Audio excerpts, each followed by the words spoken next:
are now listening to the War Report Podcast Network.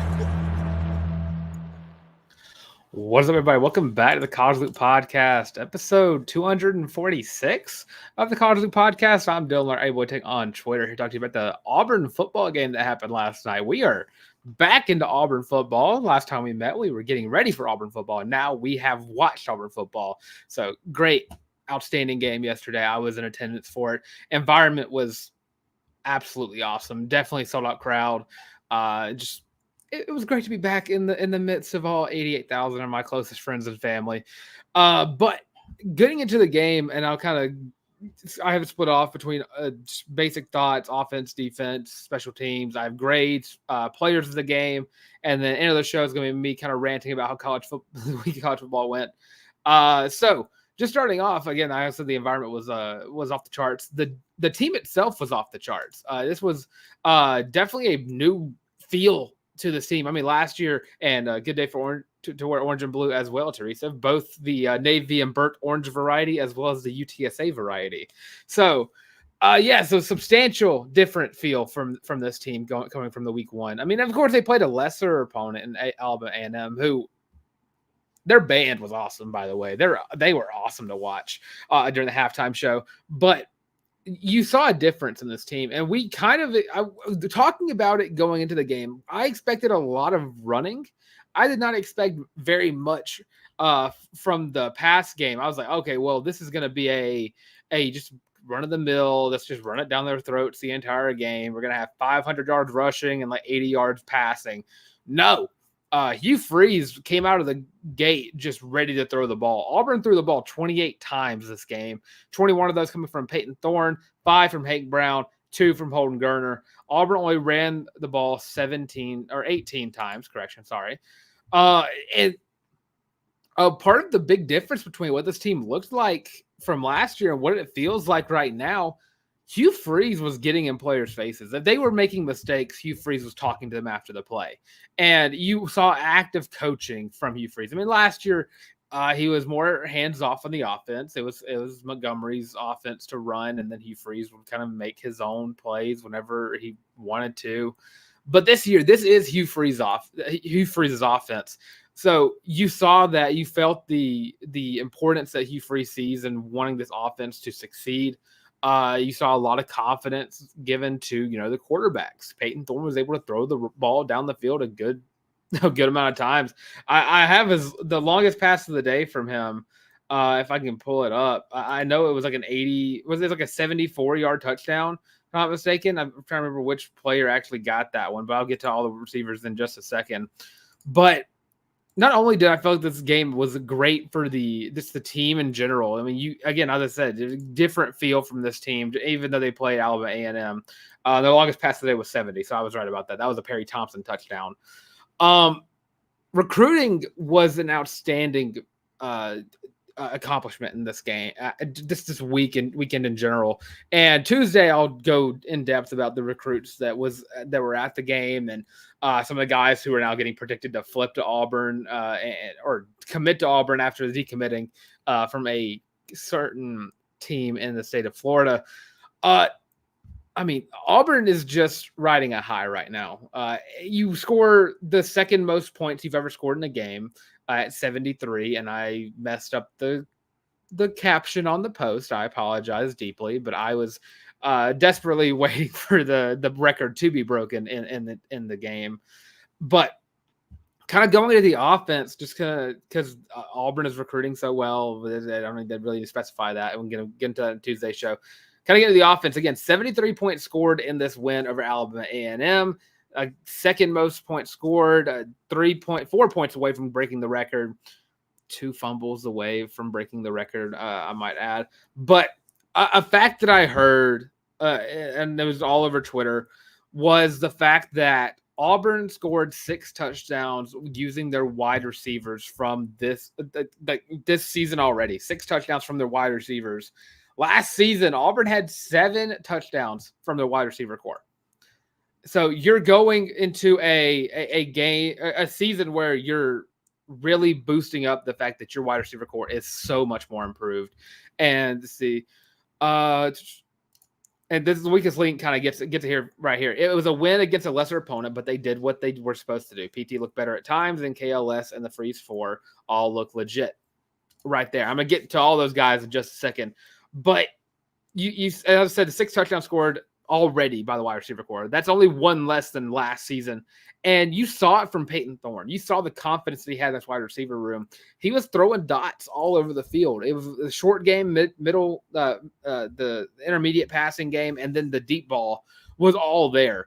Peyton Thorne, again, 13 of 21, 322 yards, and 4 touchdowns, while also running for 50 yards and had a touchdown as well.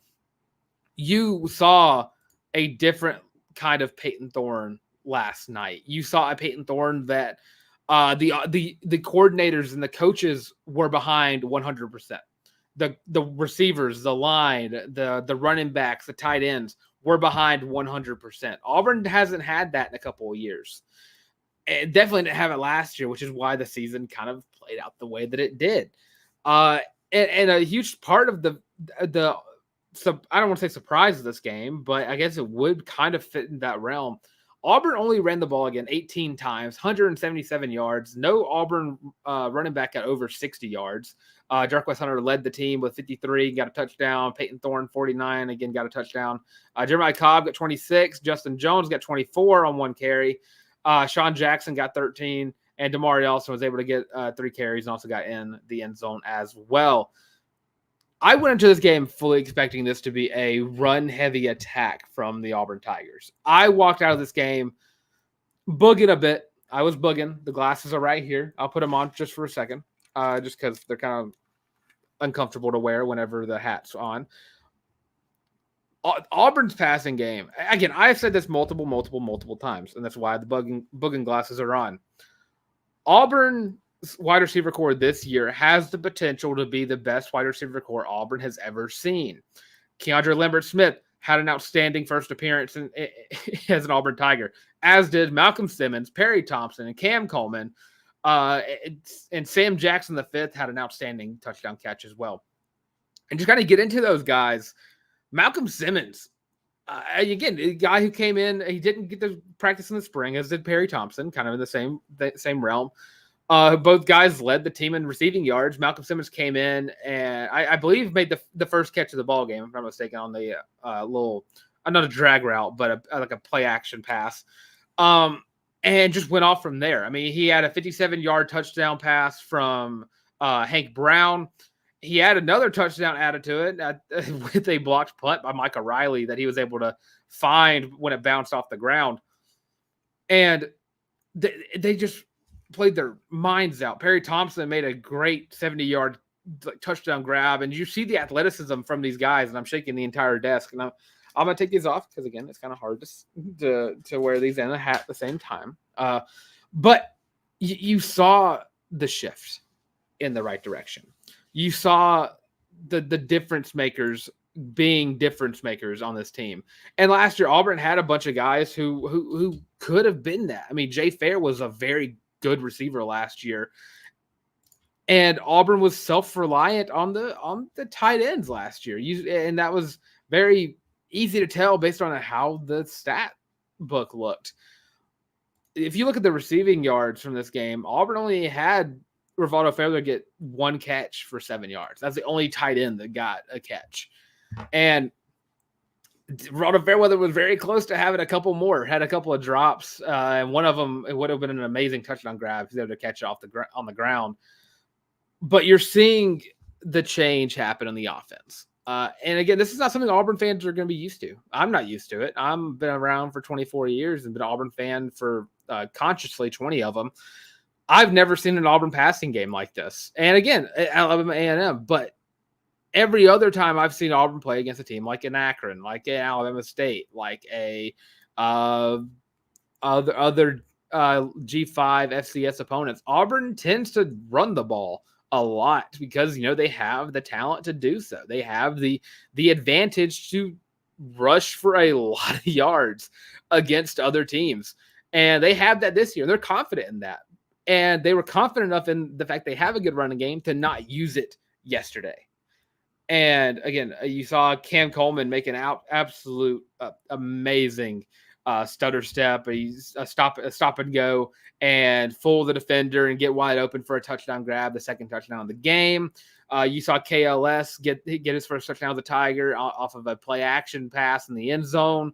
And the only issue I had with the wide receiver room is, the fact we didn't get a 100-yard receiver. 9 yards away from it, 18 yards from Perry Thompson, 9 yards from Malcolm Simmons, and 20 yards from Keandre Lambert-Smith. Auburn had the chance to have like 3 wide receivers getting the 100-yard mark if Auburn didn't, shorten the time and kind of, I guess, had a running clock. I couldn't remember exactly if it was a running clock or not, but Auburn really could have put up more in this game. 450 passing yards from the Auburn Tigers, which is absolutely crazy to just talk about in general. I guess the other issue to talk about is an issue, but it's not going to be like a major issue to me. The 2 fumbles sucked. I know Bryce Kane had a fumble. He had 2 catches, 33 yards. I couldn't really see. I heard some people talking about how Auburn recovered that fumble, but I think they just want the game to be over with. I think that's what I heard. But I didn't really see it. I was kind of like a little mad at the fact that Auburn didn't get the record. And then of course Justin Jones had an outstanding run that ended with a fumble. And the thing is, those guys, I guess we're going to see Bryce Kane later on. Bryce Kane is going to make a lot of plays for this team. He is part of that Freeze 4 group. He is going to be a key contributor to Auburn from the slot wide receiver role and possibly by next year. Those 2 guys aren't going to be starters going into the rest of the season. So you have that kind of safety blanket behind that. The only 2 turnovers you had happened from guys who are lower on the depth chart. Justin Jones, I believe, was running back 4 or running back 5. I think 5 behind Sean Jackson, or flip-flop those 2. And Bryce Kane is the 3rd, 4th string slot guy behind Robert Lewis and Caleb Burton. Which Caleb Burton, by the way, he had an opportunity for a touchdown grab as well. I don't know why. Caleb Burton is so fast, but I feel like every time I watch him run a route or whatever, he runs about half the speed that he actually can. Which is absolutely crazy to me. But as a whole, and kind of going into my player of the game and offensive grades, I'm going to give the offense an A. It's not quite an A+, because the fumbles kind of take the grade down a little bit, but it is an A. Player of the game for the offense, I'd be silly not to pick Peyton Thorne. 13 of 21, 322 yards, 4 touchdowns, 49 rush yards, and a rushing touchdown as well. I think we saw a little too much of Peyton Thorne run the ball, but I'm not going to be opposed to seeing what he can do. But I save it until, the Power 4, Power 3. I'm not going to count the ACC in that anymore. P3 teams, whenever they get on the schedule. Because the SEC looked really good. And I'll get to that at the end of the show, talking about what the SEC looks like. But yeah, offense is going to get an A for me. Offensive player of the game, again, going to be Peyton Thorne. I think he played his heart out. One of his better games as an Auburn Tiger, and I'm expecting a lot more from him this year. And I don't want to rank this as his best game of the Tiger yet. Again, it was against Alabama A&M. Auburn should have put up 50 plus on them. But different vibe. Whole new vibe from the Auburn offense after this game. But we're going to go into a little bit of a break talking about the merch that we have on the warreport.com. When we get back from the break, we're going to talk about the defense, special teams, and we're going to rant a little bit about college football from last night. And of course, there is a game about to come on, the LSU Tigers and USC Trojans, and I'm going to hopefully not take up too much of y'all's time during that game because I'm super excited for that game, and it's the one game in between me going 8-2 and 9-1 for my pick'ems from the last from our college football pregame show on Thursday. So after this break, we'll be right back with the defense, special teams, and just basic college football recap. So we'll be right back. Are you tired of having to rummage through just clothes after clothes after clothes looking for something to wear? Are you tired of your friends making fun of you for your terrible fashion sense? Well, do we have the shirt for you? Go to thewarreport.com, get your laptop out and do it right now. Go to the shop and get your very own Feelin' Loopy t-shirt as well as your college loop hat, and you can get both of them for only $25 each. Plus shipping and handling, of course. But with that, now back to your regular scheduled program. And of course, warreport.com. Go click the shop. First page is the college loop hat, which I was wearing yesterday. I was wearing today, but it's covered in sweat from how humid it was yesterday. And of course, second page is the Feelin' Loopy t-shirt, most comfortable shirt you're going to wear in your entire life. Halloween right around the corner. People are saying that the best costume to dress up for Halloween this year is a Loop fan. So get your Looper merch and join the Looper fam. As you know, I might dress up as a Looper for Halloween as well. You know, this just pile up on the merch. So getting back into the game, the defense played outstanding. Going into the rush game, I mean, talking about the run game, Alabama A&M is one of the best run first teams in the SWAC. Ryan Morrow and Donovan Eaglin are two all SWAC caliber players, and Auburn kind of locked it down. 36 carries from Alabama A&M, 36 yards, 1 yard a carry. Their longest rush of the day was for 10 yards, and that took up over half of Ryan Morrow's rushing yards.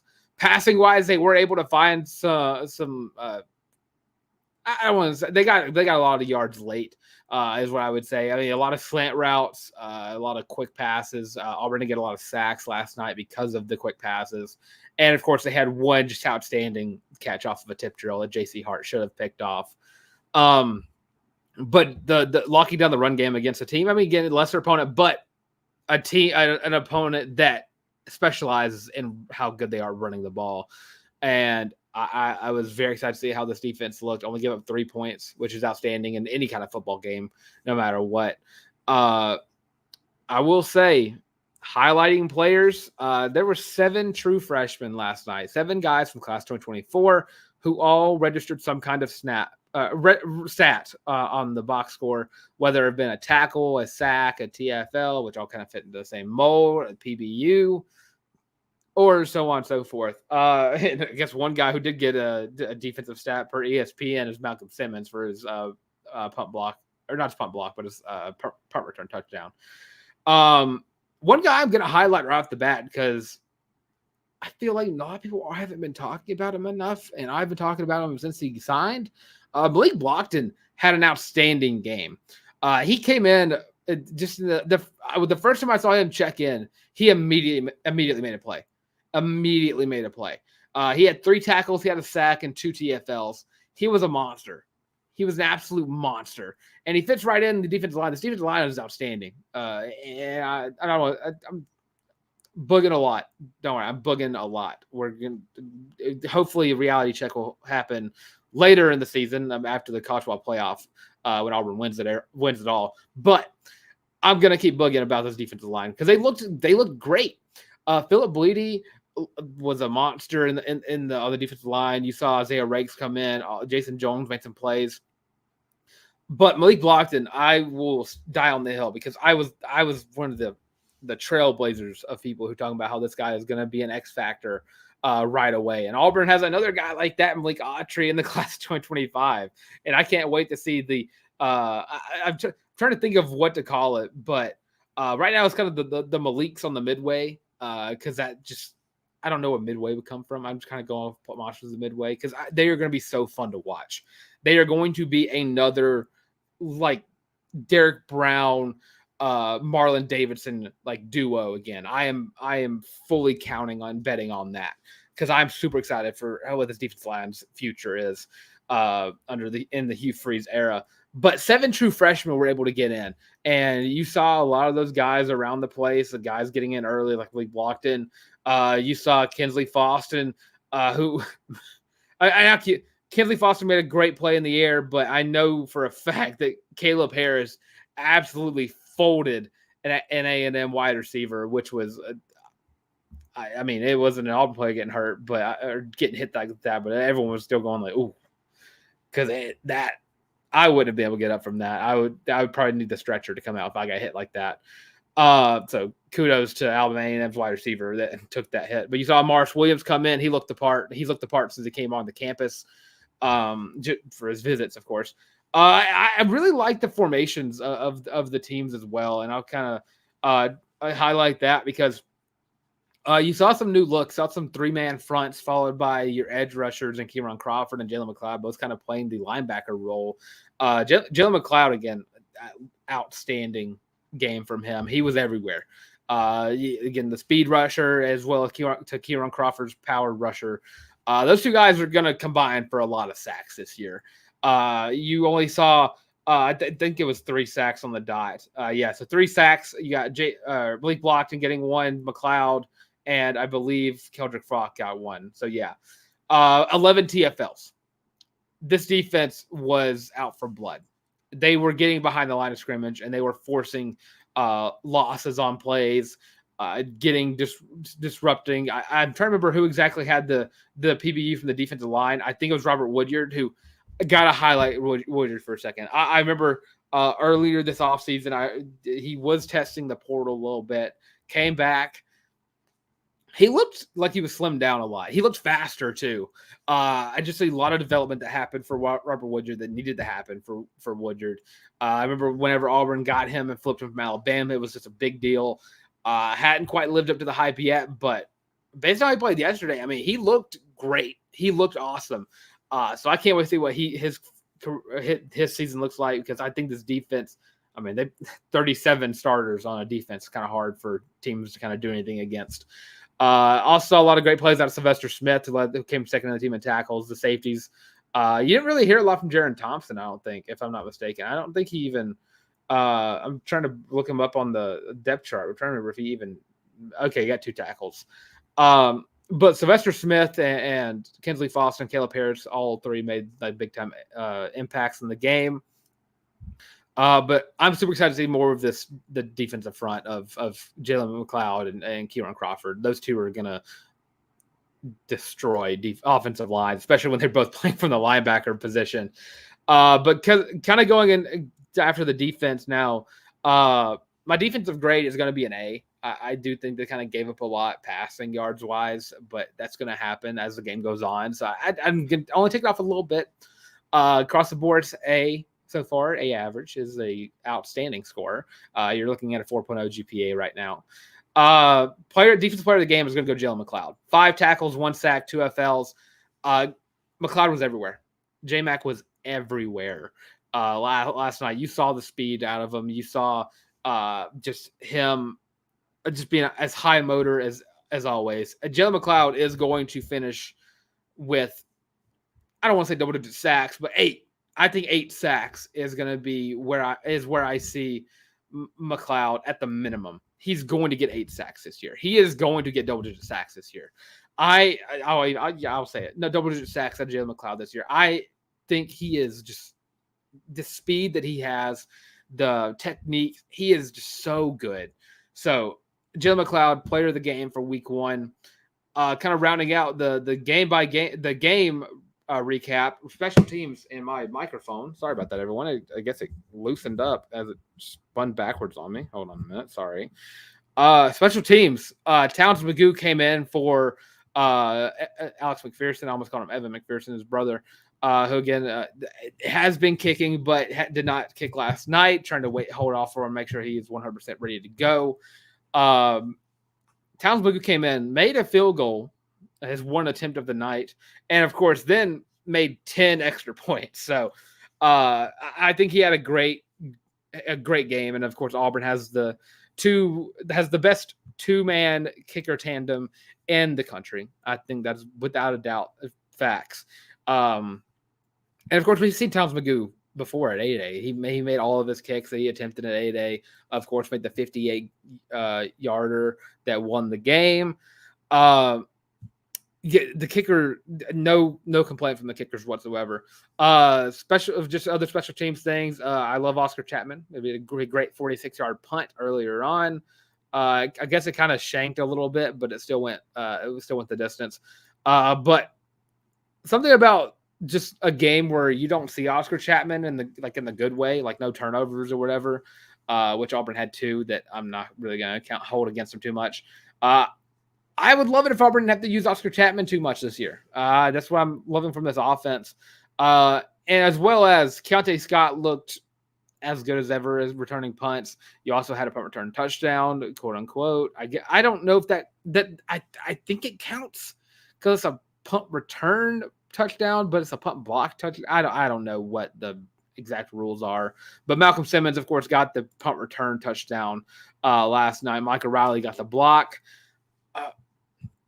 Auburn's going to have multiple punt return touchdowns this year. I'm going to put it on there. I think Tanner Burns has really found a scheme for this. Just the kickoff coverage, just the guys back returning, just punts and kicks. I think you're going to see probably some more blocked kicks and punts this year out of this team, as well as you're going to see multiple return touchdowns this year. I am counting on it.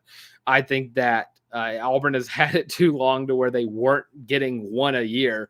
I think this is the year that you're going to see that. And I mean, this is the year the meme continues. I saw it everywhere. Special teams grade. I don't have a special teams player of the game because I think it could go to anybody. If I was doing one, I'd probably give the Towns maybe, or Michael Riley for the blocked punt. One of those two. But special teams is going to get A+ from me. You didn't miss a kick. You had a good deep punt, and you only had to punt once. You had a special teams touchdown. So with that, special teams going to get A+ out of me. And my last little tidbit on the game, I mean, my play of the game is going to be the blocked punt. So again, I think I could have gone with the Sam Jackson touchdown catch where he leaped in front of players to grab the ball. But the blocked punt is so rare to see, and Auburn doing it week 1. I can't remember the last time they actually blocked a punt that I can off the top of my head. I know they blocked a kick against Alabama State, but I think I can't remember the last time Auburn blocked a punt. So if you know that, let me know in the comment section, and I'll highlight it because I can't remember the last time it happened. But yeah, overall, great first appearance from this offense. Great first appearance from this team. And I get it. We're all booging. Everybody's booging a little bit. Everyone's a little. I don't want to say a little too excited, but everyone is hyped up. I've seen people saying this team's going all the way to the national championship. I'm not going to get that crazy. I'm still going to stay strong in my 8-4 prediction until proven otherwise. But I think everyone saw a new look Auburn team, a new feel Auburn team where you are expecting them to compete in these games, especially the ones you haven't seen this team on the road yet. And you're not going to see them until October, basically. But yeah, this team is dangerous. I would not be surprised if this team found a way in the top 25 next week. Not because I think that they are a top 25 team, but the rest of the top 25 or half of them looked meh at best. But this team's going to be ranked before the Oklahoma game. This team is going to be ranked for the Oklahoma game. I don't think that's a hot take. I don't think that's a bold prediction. If they keep playing like they are, this team will be a top 25 team as Oklahoma comes in the town in, I guess, 3 weeks. Yeah, because a week would be Cal, week then New Mexico State, 4 weeks. Correction, 4 weeks. Which, with that, I'm gonna just kind of round up and saying, War Eagle. We're back up. Someone play swag surf because that's what we do that every game now. I remember swag surf was like a rare occasion, but I'm okay with doing it every game. I'm not opposed to it. But now to get into my college football recap, because it's still week 1. We have 3 games left. I can't remember the other game that's today, I think. But I do know USC and LSU are playing in just a couple minutes. But going into week 1, the slow starts were everywhere. Auburn didn't have a slow start, but there were slow starts all over the place of college football. And I'm looking at the top 25. I mean, there's some frauds that are ranked very highly. Starting off, Michigan's the top. I can't remember exactly what actual ranking they are top of my head now that I'm trying to talk about it because I had it listed somewhere, but I can't. I don't have it right now. But I mean, they look bad against Fresno State. Michigan looked terrible against Fresno State, and Michigan's currently number 9 in the country. There we go. 30-10 win, which sounds good on paper, but that game was very close for the entirety of that game. Fresno State was giving it to Michigan. It would have been hilarious had they lost, but they did not. Complete shocker that game was even remotely close. Another team that was very shocking to me, seeing their score, because again, I was at Auburn, so I didn't get to see all these games. The Oregon Ducks, I remember I was tracking that one. They only won by 10 points against their FCS opponent, Idaho. How it was only 24-14, I don't know. I did hear that everything that could have gone against them went against them in that game. Dylan Gabriel did not look great against Idaho, which is not a good sign for, the Big Ten schedule. So ultimately, I think you're about to see Michigan drop, Oregon drop, and you're also a team that had lost and is going to drop a long way down. Of course, Clemson's only 14th, but the fact that they lost 34-3 to Georgia, and of course it was a close game until halftime. Georgia came out of the gun and started swinging after half. I'm not gonna say Clemson. People had winning the ACC. I don't have one in the ACC. I didn't from the get-go, but also my team that I had winning the ACC struggled against Western Carolina. The team I had them beating ACC championship just lost to Vanderbilt. So it's time we move the ACC down to the G. I guess now it would be G7 level whenever they get there. The ACC is bad. Miami could be the best team, but also I'll get to them in a second. But ultimately, there's some frauds going on in the top 25. My next tidbit from this past week of college football, Vanderbilt back from the dead, 34-27 win over Virginia Tech, had a 17-0 lead, let Virginia Tech come back. It was 24, I believe it was 27-27 going to OT. Virginia Tech, did they kick a field goal? I'm trying to remember that game, but last night was such a fever dream. I got home at 1:00 in the morning last night for everybody. The Auburn game went on forever. The first half at least did. So I didn't get home until it was almost, today, until it was today. Vanderbilt will get the win in overtime. Massive win for Vanderbilt. A team that's predicted to go 2-10. I think I picked them to go 2-10.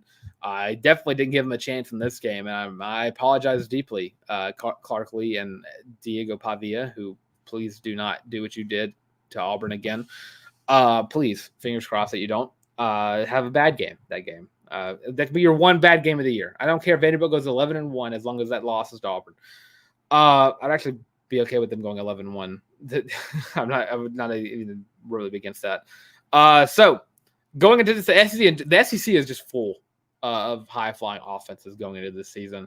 Auburn scored 73 points, which wasn't even the most points scored by an SEC team this week. Ole Miss scored 76. You also saw teams like Ole Miss score a lot of points against Murray State. You saw a surprisingly great game out of Arkansas. No matter who they were playing, it was a UAPB, but I was still shocked to see Arkansas just absolutely just kind of ball out. Alabama had a great game. TJ Finley did not against Alabama, going 18 of 31 for 92 yards and 2 interceptions. Those 2 interceptions happened very early in the game. The only 2 SEC teams that I was I don't want to say disappointed in, but the only 2 ones I can really say were bad was Florida, who got curb stomped by Michigan, shellacked. If you're looking for a vocab word to use for that one, against the Miami Hurricanes, which again I will say I predicted very correctly. Billy Napier, I don't see him being in Gainesville too much longer. And then also, of course, South Carolina, who had the struggle and got the win over Old Dominion. Of course, Old Dominion has a history of being that one team that is a absolute like pest to P5 teams. They've beaten Virginia Tech a few times. They've beaten Virginia a few times. They just have the upset gene written in them. But South Carolina looked bad. They looked very bad last night. Florida and South Carolina, I think currently, as it stands, a little spoiler alert to my SEC power rankings on Tuesday. Florida and South Carolina are my pick for the two worst teams in the SEC right now. I guess Mississippi State played Eastern Kentucky, and they played well against the team they should beat. South Carolina and Florida just look bad. They just look bad. Nothing went well for them. Nothing looked good. South Carolina fans don't think that Shane Beamer's going to get fired at the end of this year, but I still have him on my hot seat list until the day I die. Shane Beamer's going to be on the hot seat until he wins more than 6 games in a season again. But yeah, I'm not too high on those two teams going into the rest of this year. A team that I was kind of, I don't want to say shocked by, because I definitely wasn't in the slightest. Kind of looking at the Notre Dame Texas A&M game. That game, I came down to 2 things. That game was either 2 great defenses or it was 2 very bad offenses. And I'm kind of leaning towards the latter. I think that Connor Wegman looked bad. I think if someone said he looked like a deer in the headlights, is what I heard. 2 interceptions out of Wegman a season where last year he started off red hot. He's had stretches of great games before he got hurt. And last year, of course, he was one of the better quarterbacks in the SEC until his injury that cost him the season. Last night was bad for them. Very bad for Connor Wegman and company. But, I mean, again, I could be wrong about it. But currently, as the standing show in my prediction series for the pregame show, I am 8-1. Rooting for LSU tonight because I want to go 9-1 and just continue my dominance of being a great college football predictor of things. Eric Pearson got a comment. Peyton looked better, not at times. He looked very, very good the entire time he was on the field for damn Eagle. Yeah, he did. Confidence in Peyton Thorne from the coaches, the players, and just Peyton Thorne having confidence in himself was a key contributor to why he looked so good in this game. I mean, he had I believe a 60+% completion percentage, if I'm not mistaken. I can't do the math that quick on that because I'm staring at the numbers and not the actual. I'll do the math. A 62% completion percentage and a few of those were like bad drops by the offense. Yeah, I'm excited. I've been on Peyton Thorne's side ever since I want to say the middle of last year. After again the Robbie Ashford thing, I'm still very high on Robbie Ashford's potential. I think South Carolina might end up relying on him later on in the year if some things don't tend to go Shane Beamer's way. I think he'll still be a valuable part of their team. I don't know if he even got a touch last night, but it definitely should have after just how bad that team was. But after a while, it kind of sat down like Peyton Thorne is the better quarterback, and I've been riding high on Peyton Thorne ever since the end of last season. He's been the quarterback since day 1 of the 2024 off season, I guess, or 2023 off season to now. I think he's going to remain that way for the rest of the season. But yeah, I'm Peyton Thorne. Just the fact that the difference is massive. It's massive in how we're looking at him last year versus this year. And I'm glad he's finally getting some respect from most of the fans after how people kind of react to how we played last year and think that players can get better year after year after year. So yeah, Peyton Thorne looked great last night.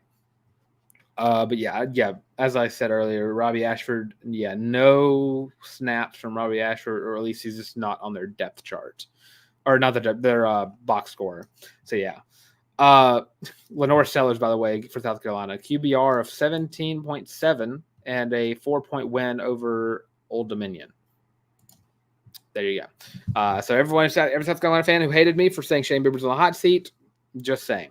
They play Kentucky next week, which Kentucky had a pretty decent game until it got canceled for weather. But a win is a win whenever the weather is at play. But yeah, that's my thoughts on week 1. I can't wait. I'm getting ready for week 2 as we speak. Next, I guess, game of the week is going to be Texas, Michigan, which I think, is that where game day is going? That game, way too early prediction already. Get ready for, I'll say this again, probably Thursday as well. That game might be a massacre. Texas might put up 40 on Michigan, which is A, hilarious, and B, just going to be awesome. Can't wait for week 2. Auburn plays Cal. Cal team who's struggling against UC Davis, but we're going to have all week to preview that game. Getting ready for week 2, as we will do for every week of the football season, previewing college football in general, recapping college football, and of course, all things Auburn all the time. Come back for tomorrow's show as I give my SEC updated power rankings after the LSU game, as well as talking about some Auburn recruiting, because yesterday was awesome, and awesome spelled AUSOME, the pun there. But of course, I'm Dylan Larck on Twitter. Follow me on Instagram as well at Dylan Larck, at DYLENLERCK. And of course, going to be right in the College Loop podcast. Please like, comment, and subscribe. We post every Tuesday, Thursday, and live stream every Sunday. Kind of had the schedule going on here. Recap and review week whatever of college football on the Sunday show. Preview the Auburn game on the Thursday show, and then update everyone on the Auburn athletics news on the Tuesday show. Nice little schedule going on right there. Check out the audio version of the show as well on Spotify podcast, Google Podcasts, and Amazon Music, basically everywhere you get your audio podcasts. And again, don't forget to follow us right here on YouTube. I'll say that forever. But check us out on social media as well at the College Loop, literally everywhere. Twitter, TikTok, Facebook, Instagram, the works, all at the College Loop. Visual aid right up there. Visual aid for my Twitter. Wrong way. I thought I had it right there. But with that being said, thanks for tuning in. Enjoy the LSU USC game. And as always, let me get the outro first. I was not ready for it. And as always, War Eagle.